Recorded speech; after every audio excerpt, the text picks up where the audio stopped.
Morning everyone! Narito naman tayo guys sa ating ginagawa tuwing Sabado, paggawa ng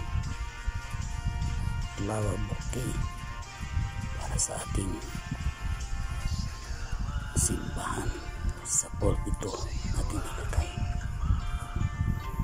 Maraming salamat sa inyong panonood guys at sa inyong suporta. Kahit na ganitong ginagawa natin, pero kusa na natin gawin para sa Panginoon. Maraming salamat sa inyong panonood, sa shoutout dyan sa mga friends ko dyan at laro na sa mga silent viewer. Maraming salamat and good day everyone. Narito naman tayo sa ating tusok-tusokan ng ating mga taon at bulaklak. Kung bibili pa tayo guys, masyado ng mahal. Ang ginagawa ko na lang, gawa na ako ng bouquet para sa aming pulpito. Pwede ko din makatulong sa mga budget na simbahan.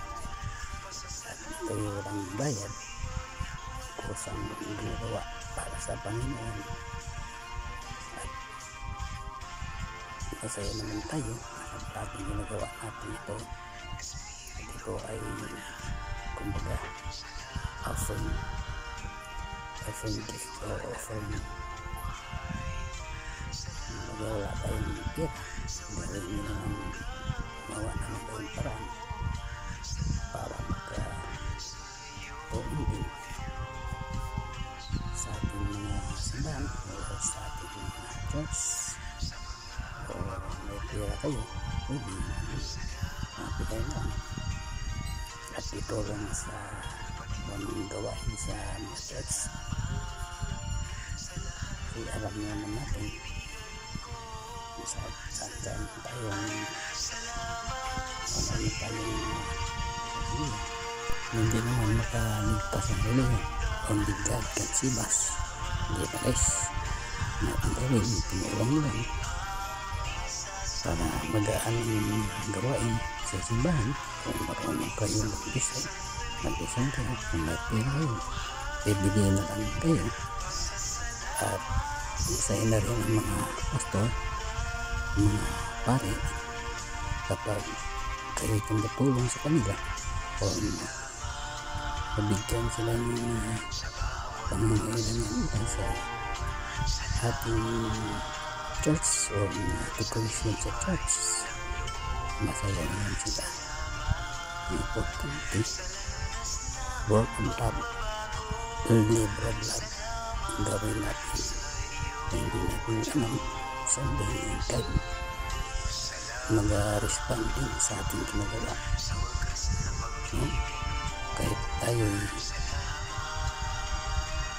tumulong ng kaunti na magawa ang kaunti sa mga churches o whatever, importante yung lives paggawa para sa Panginoon. Hindi pa guys, minsan di magbalik ang respond ng Panginoon, super unexpected ang respond ng Panginoon. Diba? Ayan sa akin, wala akong trabaho, but God never leaves, never abandon. He supply all my needs. Kaya nga binigyan natin wala sa isip ko o ang expected na mga bagay na binigay ng Panginoon. Kaya sabi ko sa inyo, encourage ko kayo, tulong lang, gawa lang para sa Panginoon. Wala isipin ang mga negative thoughts, ang mga salita ng iba na hindi maganda. Wala yung isipin yan. Alam naman natin, we have God. Sabi nga sa Biblia, Indianis man, sabi ng Panginoon yan. Kaya nga tulong lang, tulong para ang Diyos na lang ang bahala magbalik sa iyo, but not expected. Huwag mo isipin niya may Diyos na magbalik sa iyo kaya kung siya magbalik sa iyo, sobra-sobra naman, diba guys? Maingay dito guys, kahit sa simbahan maingay, sa labas dito maingay din. Kaya nga lagi ako ng voice over kasi maingay. Pag uwi ko maingay pa rin, may mga music, ingay ng mga bata, pero okay lang. Ganyan ang buhay sa squatter. Maraming salamat sa inyo guys. Tuloy-tuloy lang. Sino dyan nanood, maraming salamat. Kahit kaunti lang nanood, saya na tayo. Nis, may nanood. May nagkagusto sa ginagawa natin, meron din man na hindi yan nagkagusto, okay lang. Yan ang ginagawa ko para malangin sa Panginoon. Pinakita ko lang sa inyo kung paano gumawa. Tapos ang mga material dyan, mga kulang-kulang ba, wala masyadong tayong budget na pambili ng mga ano pang material, kung ano dyan, ayan ang gawin natin. Nagawa naman tayo kahit na hindi kompleto ang ating materials. Kung baga paraan-paraan lang, diskarte lang para matuloy ang ginagawa natin. Guys, maraming salamat sa inyong suporta, sa inyong panonood, sa inyong pakikinig dyan. Lagi kong mag-ingat, isipin na may Diyos tayo lang handa na tumulong sa atin, handa na tayo'y malapit palagi sa iya, at huwag natin kalimutan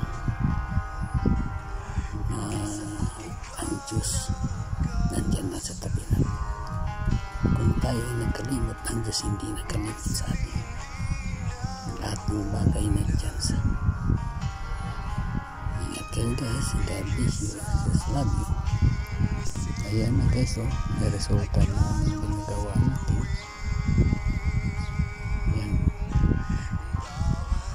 Yung pot na ginagamit ko dyan, yan lang palagi. Marami akong pot na ginagamitan dyan. Yan na daw matcha crystal ponte, matcha, ano yan na lang lagi ginagamit ko. Kasi iba kong pot maliit. Yan, malaki. Parang maganda siya tingnan. Bagay siya sa pulpito. At yung finish ko na lang. Magyan na lang ng mga ferns, mga maliliit na bulak para mukhang bouquet siya, mukhang flower bouquet. Ayan, tulip lang yan, saka rosas yan, pero hindi ko alam kung anong klaseng rosas yan. Kagaya na paggawa, yan na pinupusok na natusok. Lagyan ng kaunting bololay para maganda mantingin kahit kaunti. Mga simpleng bulak, simpleng dekorasyon, simpleng cake. Ang ganda naman tingnan. Simple yan guys. Lahat yun wala yung gastos. Nabawang sa bahay. Bulak-bulak Bulak lang. Ayan, binibili. Murahang bulak po. Maraming salamat sa inyong panood. Ayan. Tapos na siguro mayroon pa ako dyan gagawin yung two sides kaya ng puti na. At ang ginawa ko din ng puti guys. Plywood yan. Ginalog ko sa white wallpaper. Yan ang dalawang tabi na yan. Hanggang ganyan natin ang mga bulaklak sa designs na para medyo may tsura man ang aking stage sa pulpito may tsura man, medyo maganda man tingnan kahit na hindi maganda. Pero okay yan, lahat yan para sa Panginoon. Yan ang tawag yun na decorum. Katulong din tayo sa mga budget man natin makasimbahan, hindi makalabas ng mga expenses. Mahal kaya mga bulaklak ngayon guys. May masimple dyan ng bulaklak, 250.